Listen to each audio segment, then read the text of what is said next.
बसव कल्याण में बसव कल्याण तालुका के आम आदमी कार्यकर्ताओं का सम्मेलन था।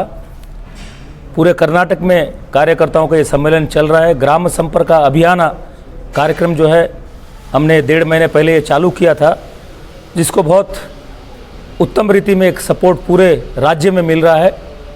तो आज बसव कल्याण के कोने कोने से, हर गांव से लोग कार्यकर्ता यहाँ आए थे जो इस क्रांति को ताकत देना चाहते थे। वैसे तमाम कार्यकर्ता यहाँ आए थे और बड़ी खुशी हुई कि सबने कमिटमेंट दिया है। और गुजरात में जो आम आदमी पार्टी का जन समर्थन मिल रहा है उसको देख के कार्यकर्ता काफ़ी उत्साहित है कि गुजरात के साथ साथ पंजाब, दिल्ली में जो क्रांति आई है तो गुजरात के साथ हम कर्नाटक में भी इस क्रांति को लाएंगे करके हमारे कार्यकर्ता ने शपथ ली है। और दूसरी जो चीज़ है, देश के जो हालात है उस पर मुझे काफ़ी जानकर खुशी हुई कि संजीदगी वाले लोग हमारे कार्यकर्ता इतने संजीदगी लिए हुए थे कि देश के हालात पे हमारी जितनी नज़र है उतनी नज़र वो भी रखे हुए हैं। तो ये मुझे बहुत अच्छी लगी कि रियली समाज के लिए, देश के लिए, राज्य के लिए जागृत लोग जो है वो उठ के आ रहे हैं। उतने क्वालिटी के लोग जो है हर कोने से इस सम्मेलन में आए थे।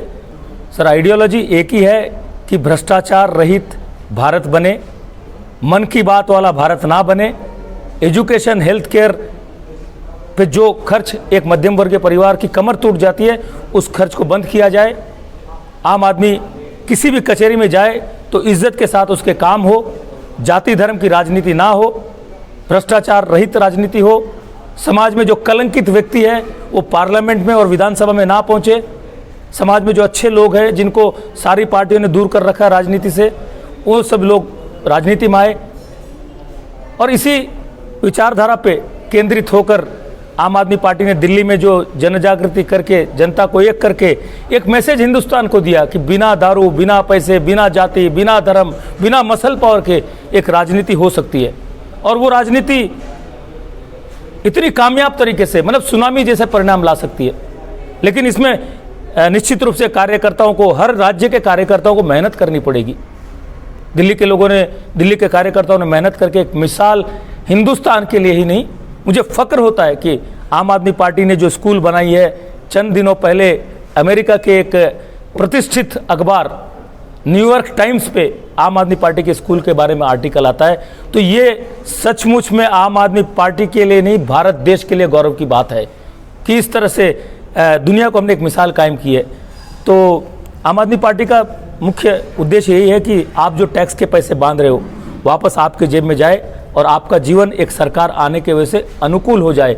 एक समृद्ध राष्ट्र अगर बनाना है तो वो राष्ट्र शिक्षित होना चाहिए। तो आज शिक्षा पे आपको पता है कि हम 25 से 26% जो है खर्च कर रहे हैं। हेल्थ केयर के ऊपर हम 15% के लगभग खर्च कर रहे हैं। तो ये सब विचारधाराएं आम आदमी पार्टी की है।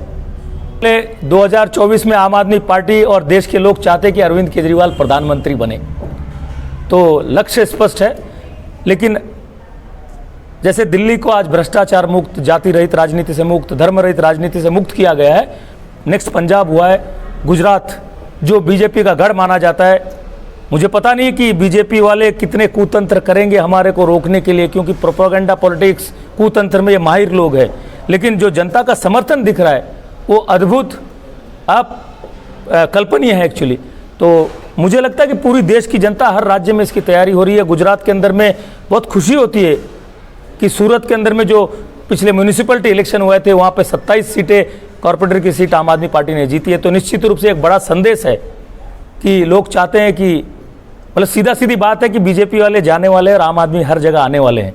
ये आम आदमी पार्टी 224 जो असेंबली सीट्स है वहाँ पे एक से एक बेहतरीन कैंडिडेट वहाँ निश्चित रूप से जनता को देगी। और पूरी ताकत के साथ हमारे कार्यकर्ता संगठन बनाने में लगे हुए हैं।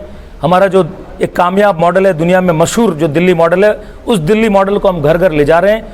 और यहाँ भी जनता से हम एक ही चीज़ कहना चाहते हैं, कर्नाटक जनता से, ಇಲ್ಲಿ ಕೂಡ ಆಮ್ ಆದ್ಮಿ ಸರ್ಕಾರ ಅಧಿಕಾರದಲ್ಲಿ ಬಂದ ಮೇಲೆ ಡೆಲ್ಲಿನಲ್ಲಿ ನಾವು ನಮ್ಮ ಪ್ರಣಾಳಿಕೆಯಲ್ಲಿ ಏನೇನು ಹೇಳಿದ್ದೀವಿ ಅದಕ್ಕಿಂತ ಹೆಚ್ಚು ಕೆಲಸ ಮಾಡಿ ತೋರಿಸಿದ್ದೀವಿ। ಆ ರೀತಿ ಕೆಲಸಗಳು कर्नाटकದಲ್ಲಿ ಕೂಡ ಆಗುತ್ತೆ। तो कर्नाटक में भी सेम चीज़ हम करने जा रहे हैं।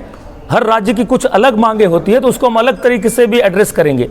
किसान बहुल प्रदेश है तो यहाँ किसानों के ऊपर क्या किया जा सकता है, तो कुछ एक्सेप्शनल चीज़ें जो है राज्य की, एरिया की मांग के अनुसार भी हम अपने प्रणाली के में वो चीज़ें भी लाएंगे। के बाद में, मेरे बोलने के बाद मैं चाहूँगा नसीम भाई भी इसके बारे में बोले, लेकिन मैं कल बीदर साउथ गया था और हम एक उम्मीद लेके जाते हैं कि इतनी चीज़ें हमें देखने मिलेगी। हमारा उम्मीद एक रहता है कि हाँ 10 में से 5 मिलेंगे, 6 मिलेंगे, ये मार्क्स मिलेगी बगदाल टीम को, बीदर साउथ की टीम को। लेकिन कल जाके मतलब आश्चर्य ये हुआ है कि शायद मेरे को लगता है कि 20 से 30 तो हमारे ग्राम पंचायत के जो माजी और हाली मेंबर है वो जुड़े हैं हमारे साथ, कुछ टीपी जेडपी के मेंबर्स जुड़े हैं, बहुत सारे डिफरेंट ऑर्गेनाइजेशन के लोग जुड़े हैं। मतलब हमारी उम्मीद से बहुत ज़्यादा बेहतर कल कार्यक्रम हुआ। समाज के अलग अलग वर्ग के लोग, किसान लोग शामिल हुए हैं, यूथ शामिल हुए हैं, महिलाएं शामिल हुई है। तो एक अद्भुत तरीके से, ज़बरदस्त तरीके से बीदर साउथ के अंदर में आम आदमी क्रांति आगे की ओर बढ़ रही है। और साथ साथ में मैं एक चीज़ और जनता से कहना चाहता हूं कि हमें खुशी है कि बीदर साउथ के अंदर नसीम जी आए हैं और स्वार्थ लेकर नहीं आए। सबसे बड़ी चीज़ ये भी निस्वार्थ होकर इस देश में केजरीवाल जो काम दिल्ली में कर रहे हैं, मैं पूरे बीदर जिले में भाग के और खास करके बीदर साउथ में उस क्रांति को कामयाब करूंगा। और सबसे बड़ी चीज़ है एक कलंक रहित व्यक्ति जिसके ऊपर कभी कोई कोमुवादी का इल्ज़ाम नहीं है, जो सर्वधर्म को साथ लेके चलते हैं और एक निस्वार्थ जीवन जिए हैं, लोगों के लिए काम करने वाले व्यक्ति हमारे साथ आए हैं, तो बहुत खुशी की बात है। आम आदमी का मुद्दा विकास का मुद्दा है। ये जो एक झूठा नारा देश में चल रहा है, सबका साथ सबका विकास, सबका साथ 2 का विकास या 3 का विकास देश में हो रहा है, तो इसमें हम कभी नहीं चलने वाले हैं। हम चलने वाले उस रास्ते पे जो दिल्ली मॉडल है। आज कर्नाटक में भी जो स्कूलों की हालात है, आपको पता है कि कर्नाटक के तमाम जो स्कूल है, सरकारी स्कूल, जिसमें एक हमारी बेटी 13-14 साल की बेटी अगर बाथरूम में जाना चाहे तो उसका फाटक नहीं है, ठीक से दरवाज़ा नहीं है। हमारे गवर्नमेंट स्कूल में बच्चे सुअर के साथ पानी पी रहे हैं। हमारी गवर्नमेंट स्कूलों में पंखे के 3 ब्लेड 3 डायरेक्शन में है, पढ़ाने के लिए टीचर्स नहीं है, गवर्नमेंट स्कूलों को लगातार बंद किया जा रहा है। तो शिक्षा पे बहुत बड़ा खर्च और महंगाई साथ साथ में इतनी ज़्यादा, तो ये खर्च बोझ डबल हो जाता है। तो निश्चित रूप से कर्नाटक में भी शिक्षा और स्वास्थ्य हमारा प्रमुख टारगेट रहेगा। बाकी राज्य और अलग अलग एरिया की मांग के हिसाब से मैनिफेस्टो बनेगा। लेकिन ये निश्चित है कि जनता जो टैक्स बांधेगी वो टैक्स का एक एक पैसा वापस जनता के जेब में जाएगा। जैसी भी आपने 3 नाम गिनाए, तो 3 में से कौन साफ सुथरे लोग हैं मुझे ये बता दीजिए। तो जितने भी भ्रष्टाचारी है, जितने भी कोमुवादी है, जितने भी जातिवादी लोग हैं, जितने भी इस राज्य को और देश को लूट खसोट के खाने वाले लोग हैं, उन सबसे हमारा मुकाबला है। ये जो भ्रष्ट तंत्र है, इस तंत्र के 3 हिस्से हैं, एक सिक्के के 2 पहलू है ये सब। तो उन सारे के खिलाफ हमारे मुकाबले, उन सब के खिलाफ है, इस तंत्र के खिलाफ है, इस सिस्टम के खिलाफ है। इस सिस्टम के खिलाफ पूरी जनता अगर जाग उठती है, जिसको जगाने का काम आम आदमी कार्यकर्ता कर रहे हैं, तो निश्चित रूप से जैसे कांग्रेस और बीजेपी दोनों साफ हुए वहाँ से, तो यहाँ में 2 की जगह 3 है, तीनों साफ होंगे यहाँ पे। आपको क्या लगता है? देखिए, आम आदमी पार्टी की क्रांति जिस तरीके से देश में और कर्नाटक में, गुजरात में बढ़ रही है, राजनीति से जिस तरह लोग परेशान हैं, कर्नाटक के अंदर में लोग 40% की जो कमीशन की राजनीति चल रही है उससे इतने परेशान हो चुके हैं, महंगाई से परेशान हो चुके हैं, शिक्षा स्वास्थ्य के खर्च से परेशान हो चुके हैं।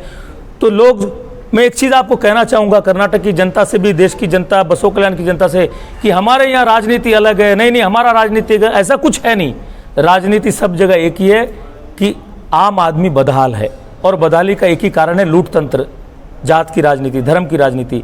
तो ये सारी चीज़ों को हम तोड़ के एक स्वस्थ वातावरण बनाएंगे, एक स्वच्छ राजनीति लाएंगे, स्वच्छ कैंडिडेट लाएंगे, जिनके वजह से एक स्वच्छ राजनीति लोगों के जीवन में एक परिवर्तन लाएगी।